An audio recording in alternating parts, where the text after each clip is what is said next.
अऊज़ुबिल्लाहि मिनश्शैतानिर्रजीम बिस्मिल्लाहिर्रहमानिर्रहीम। प्यारे बच्चों, अस्सलामु अलैकुम वरहमतुल्लाहि वबरकातुह। कल हमने इस चैप्टर के यानी कि टैरोज़ रिवार्ड के कुछ क्वेश्चंस किए थे, तो आज हम इसके और क्वेश्चंस करेंगे। तो इसका बी पार्ट है, यहाँ से मार्क हाँ मार्क द राइट आइटम। ठीक है, तो यहाँ से हम आज इसको स्टार्ट करेंगे। तो हमें बताना है, यहाँ पे इसने एक स्टेटमेंट दिया है और इसके बाद फिर 3 ऑप्शंस दिए हैं इसके। तो हमें बताना है कि इसमें से करेक्ट कौन है, राइट कौन है।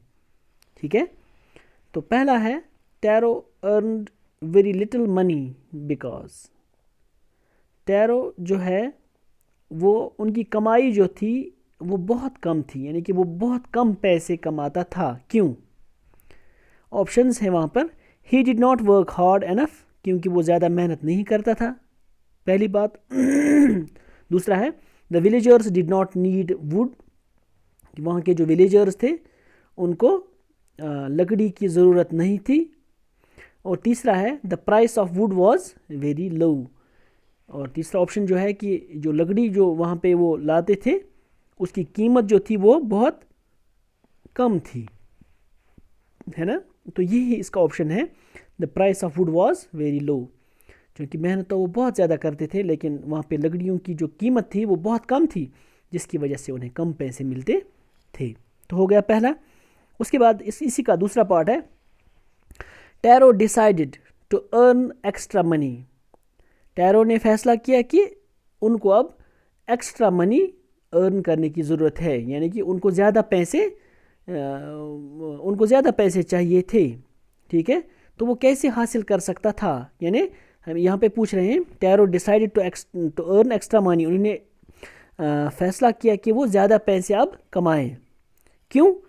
पहला ऑप्शन है to live a more comfortable life, यानी उन्हें और ज़िंदगी में और आसानियाँ उनके लिए पैदा हों।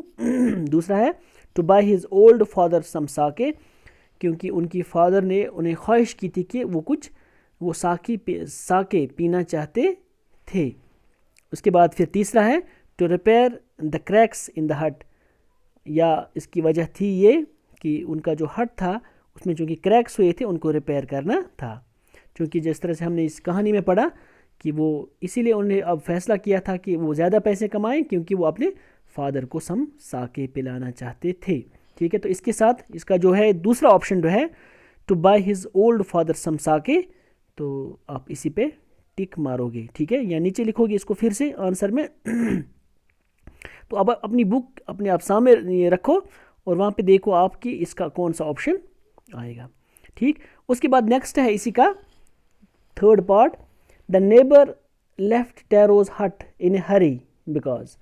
जो नेबर उनके वहाँ आई थी, वो हमसाया है ना, कोई औरत आई थी वहाँ पे, वो जल्दी जल्दी वहाँ से वापस चली गई, वो कुछ जल्दी में थी, है ना। क्यों? वजह है she was dilated with the drink, क्योंकि उन्हें वो पीने में बहुत मज़ा आया था, जो साके उन्हें वहाँ पिलाया गया था। इसी तरह से दूसरा option she was astonished to hear Taro story, वो इस टैरो की कहानी सुनकर वो बहुत मुतासिर हुई या वो बहुत ज़्यादा सरप्राइज हुई। या मतलब हम कहेंगे कि उन्हें कुछ ऐसा लगा, कुछ अजीब सा लगा उन्हें, जिसकी वजह से वो वहाँ से चली गई। और इसके बाद फिर she wanted to tell the whole story about the waterfall whole village है। तो क्योंकि और एक वजह यहाँ पे उन्होंने लिखी है क्योंकि वो चाहती थी कि टैरो की जो कहानी थी वाटरफॉल वाली, तो वो पूरे गाँव को सुनाना चाहती थी, है ना। जिस तरह से हमने कहानी में पढ़ा, तो इसका ये थर्ड ऑप्शन जो है वो करेक्ट है। She wanted to tell the whole village about the waterfall, क्योंकि वो वहाँ से जल्दी जल्दी इसलिए चली गई क्योंकि वो पूरे गाँव को ये बताना चाहती थी कि टैरो को कुछ वहाँ पर एक वाटरफॉल मिला, तो जहाँ से साके निकलता था या बहता था। उसके बाद फिर नेक्स्ट क्वेश्चन है वर्किंग विथ लैंग्वेज। ठीक है, तो इसका पहला पार्ट है strike off the words in the box below that are not suitable. Strike off means बाहर निकालना। ठीक, तो हमें यहाँ पर कुछ नीचे कुछ बॉक्स में कुछ वर्ड्स दिए गए हैं, तो इनमें से जो सूटेबल नहीं है, जो इनमें से यहाँ पे मुनासिब नहीं लग रहे हैं, तो हमें उनको बाहर निकालना है। ठीक है, ये जो वर्ड्स यहाँ पे नीचे दिए गए हैं, देखो यहाँ पर वर्ड है Taro wanted to give his old parents everything they needed. ठीक है, तो टैरो चाहते थे, वो अपने ओल्ड पेरेंट्स को सब कुछ देना चाहते थे जो जिसकी उन्हें ज़रूरत थी या जो वो चाहते थे। This shows that he was dash dash, इससे पता चलता है कि वो क्या था, यानी टैरो क्या था। यहाँ पे नीचे बॉक्स में वर्ड्स दिए गए हैं, इन्हीं में से हमें जो वर्ड इस सेंटेंस के साथ नहीं मिलता है उसको हमें आउट करना है, बाहर करना है। पहला वर्ड है थॉटफुल, क्योंकि थॉटफुल हमने इस चैप्टर में पढ़ा भी है, वो थॉटफुल था यानी कि पुरफिक्र था, या हम कहेंगे कि वो सोचने वाला लड़का था। तो इसका मतलब है कि ये इसी के साथ रहेगा, इसी में रहेगा। हार्ड वर्किंग भी पता है हमें कि वो बहुत ज़्यादा मेहनती था, तो इसलिए इसको भी हम बाहर नहीं कर सकते हैं। हाँ, एक और वर्ड है लविंग, है ना, वो बहुत ज़्यादा अपने माँ बाप के साथ बहुत ज़्यादा प्यार करता था, तो जिसकी वजह से हम इस वर्ड को भी बाहर नहीं कर सकते हैं। ऑनेस्ट, क्योंकि ऑनेस्टी का जब हम देखते हैं, ऑनेस्टी का यहाँ पर कोई जिक्र नहीं थी इस चैप्टर में, ना ही टैरो के रिलेटेड कोई ऑनेस्टी का कोई सवाल पैदा होता था, तो इसीलिए कहेंगे हम कि ऑनेस्टी एक ऐसा वर्ड है जो इसमें से आउट हो जाएगा। ठीक है, ठीक है ना।